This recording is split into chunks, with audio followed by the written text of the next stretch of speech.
Hi everybody, this is Kara from Raven Yoga.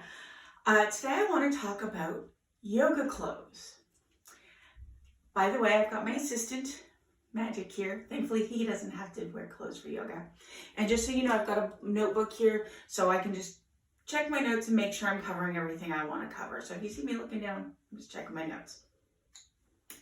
So the first thing you need to know about clothes for yoga is that you don't need to spend a ton of money on them. There are some beautiful high-end athletic wear companies that do great yoga clothes, but that's not accessible for a lot of people, and that's okay. So instead, let's talk about what you really do need. The most important thing for yoga clothes is clothing you can move in, okay? That's it. Clothing you can move in. I've had people come to my classes in jeans and have no problem moving. I've had people come to my classes decked out in full matching high-end brand yoga clothes. No problem moving. For people who wear skirts or dresses, technically you can do yoga in those. However, you probably don't want to do a lot of that, especially in a class environment. If you're at home and want to do a little yoga and you happen to be in a skirt and it feels comfortable, by all means go for it. But just if you're thinking of showing up to a public class, that may not work great for you.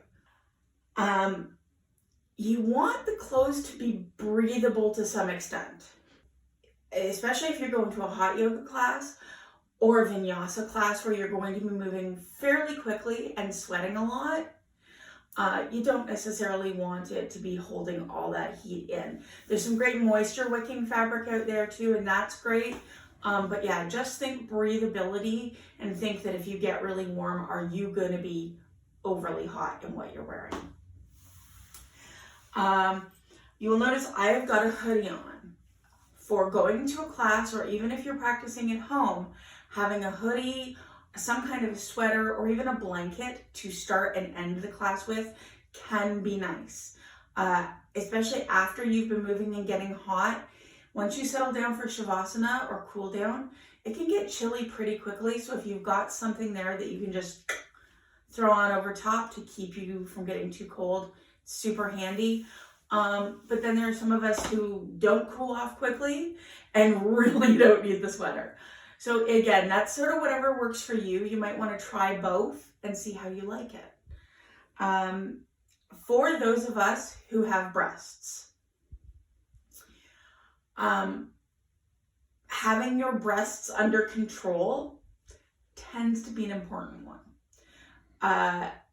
So if you wear bras, you want something that's going to hold them firmly but not like be painful, because you want to be able to move. Remember, we get back to that movable thing. But you also don't necessarily want anything popping out partway through class. The great news in terms of affordability for sports bras, you can get decent ones at your big chain sort of discount department stores for really reasonable prices. They may not have all the fancy bells and whistles, if there's such a thing for a sports bra, but it keeps it affordable. That said, for those of us who happen to have larger breasts, you might get something, you might not. At that point, the affordability thing gets a little hairy, but there are plus size stores that do carry athletic wear and really good quality sports bras. And if you watch for the clearance sales, you can find a good deal there.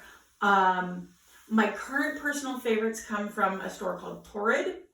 I've tried a lot of sports bras. I've got a lot of different brands, and I love my Torrid bras, but in terms of affordability, they're not crazy, but they're not super affordable. So by all means, check them out, see if you can get them on clearance, because that's a really good deal.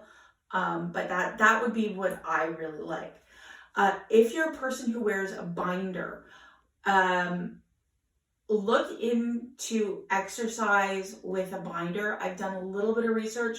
I don't wear one, so I don't want to talk too much about what I don't really know. But yeah, I do know that binders can be worn, but definitely do your research, look into it, find out what you need to do for your body and your well-being before you decide to whether or not you want to do any form of exercise or yoga in a binder. For people with male genitals, I don't have those. And so I don't really want to talk and pretend I know what you need. That said, I would suggest start with what you would usually wear to exercise in that feels comfortable and see how it goes, and be willing to be flexible to what works best for your body. If you have any questions, drop me a message, and I'm going to be doing some things that are more in detail specifically for people in bigger bodies in relation to yoga clothes at some point later. But I just wanted to do an overview because, you know, I have actually heard people say, oh, I can't do yoga, I can't afford to go to such and such store and get clothes. You really don't need to. Important parts: movability, breathability. If you have breasts, whatever works for you to keep them in control. Because especially if you're doing some more inverted positions, you don't really want them popping out. And that's about it. So yeah, if you have any questions or anything, let me know. I'm always happy to answer. Take care.